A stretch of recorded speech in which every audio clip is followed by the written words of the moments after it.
Here's everything that happened over the last 24 hours in Iran from an Iranian. There's a lot to cover today, but let's start it off with the Iranian activists who are now pleading at Donald Trump to authorize direct-to-call satellite for the Iranians to get service, as Iranians have now been experiencing over 280 hours without nationwide internet. The UN has now also started an investigation against Iran for crimes against humanity for all the killings of the innocent protesters. Crown Prince Reza Pahlavi had more to say to Khamenei, or direct quotes from him. You and your regime and all your agents will be held to account for every drop of blood that has been spilled without exception. Just as Nazi criminals were tried and punished in Nuremberg, you and your accomplices will be tried and punished in the court of the Iranian people. Major threats coming in there. Several reporters in Iran have now been threatened over their coverage of all the protests and all the murders. This has been reported by Iran International, but again, they're clearly governing what can and cannot be posted in the country. Lufthansa and Austrian Airlines have also suspended all flights until March 29. And if you do not know, Lufthansa and Austrian Airlines are a very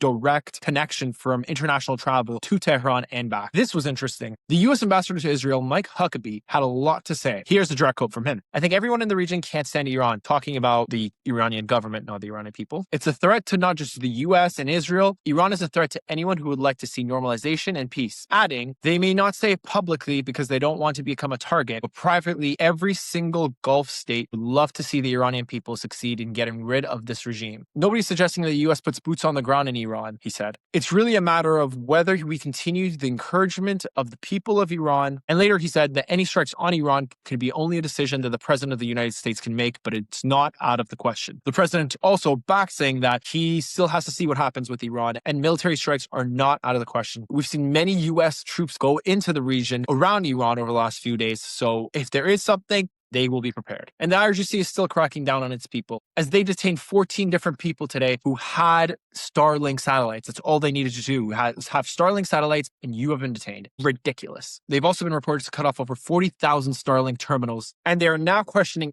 anyone who is walking into the streets, specifically the medics, to see who the wounded they are treating are. It's also been reported that President Trump is building a force to expand available options, including a decapitation strike. With all this going on, the EU is also pushing for stricter sanctions against Iran and to list the IRGC guards as a terrorist organization. Videos also been released of Iranians at a protester's funeral chanting "Death to the dictator." The protester who died was only 26 years old. And Iran has gone back on Trump, warning that they will, quote unquote, set the world on fire. And one more thing to mention, there's a scheduled execution tomorrow for a 19-year-old protester. So please put your attention on him. If you don't know, please Google it and try to raise as much support as possible. Last time we were able to bring attention to the over 800 people that were set to be executed. And if we could do it again here, it would be really great.